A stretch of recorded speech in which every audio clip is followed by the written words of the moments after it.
உணவு பிரியர் அனைவரையும் டியூட்டி கேம் சமையலுக்கு வரவேற்கிறோம். இன்னைக்கு நம்ம சூப்பரான ஒரு முட்டை குழம்பு எப்படி பண்ணலான்னு பார்க்கலாம் வாங்க.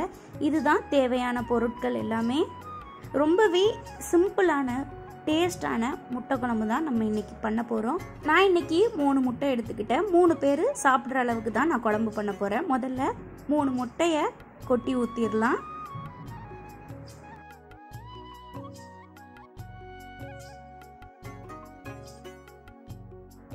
மூணு முட்டைக்கு 2 மீடியம் சைஸ் வெங்காயத்தை சின்ன சின்னதாக கட் பண்ணி இது கூட ஆட் பண்ணிடலாம்.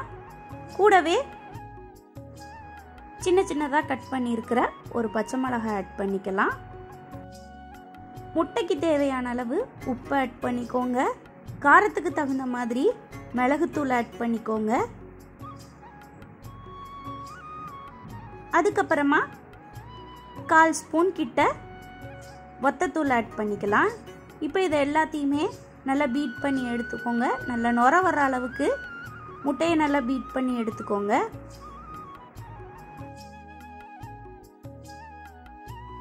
முட்டை தயாராகிட்டு இப்போ குழிப்பணியார சட்டியில் எண்ணெய் ஊற்றிக்கோங்க.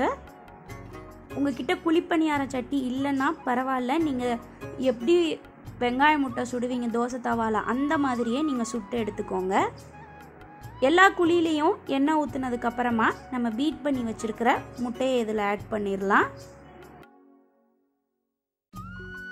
ஒரு பக்கம் நல்லா வெந்ததுக்கு அப்புறமா மறுபக்கத்தை திருப்பி போட்டுக்கோங்க. முடிஞ்ச அளவுக்கு கிறிஸ்பியாக பொரிச்சு எடுத்துக்கோங்க முட்டையை.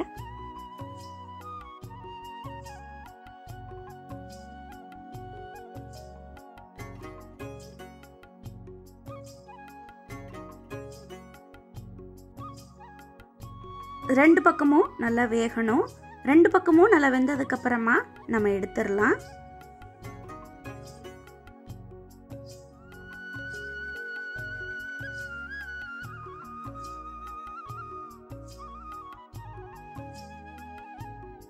இப்போ நம்ம குழம்பு செய்ய ஆரம்பிச்சிடலாம். சட்டி நல்லா சூடானதுக்கு அப்புறமா நல்லெண்ணெய் ஆட் பண்ணிக்கோங்க. எண்ணெய் நல்லா சூடானதுக்கு அப்புறமா கடுகு ஆட் பண்ணிடலாம். கடுகு நல்லா பொரிஞ்சதுக்கு அப்புறமா கருவேப்பிலை 2-3 இனுக்கு கருவேப்பிலை ஆட் பண்ணிக்கோங்க. அது நல்லா பொரிஞ்சதுக்கு அப்புறமா கட் பண்ணி வச்சிருக்கிற ஒரு மீடியம் சைஸ் வெங்காயத்தை ஆட் பண்ணிக்கலாம். ஒரே ஒரு பச்சை மிளகாய் இதை ஆட் பண்ணிட்டு இப்போ நல்லா வதக்கி எடுத்துக்கோங்க.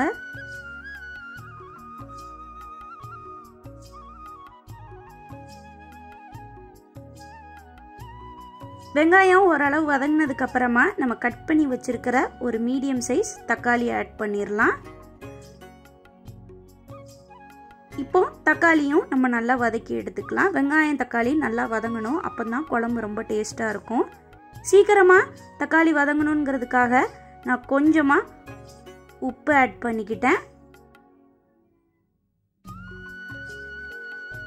அதுக்கப்புறமா ஒரு டேபிள் ஸ்பூன் கிட்ட வத்தத்தூள் காரத்துக்கு தகுந்த மாதிரி நீங்கள் ஆட் பண்ணிக்கோங்க.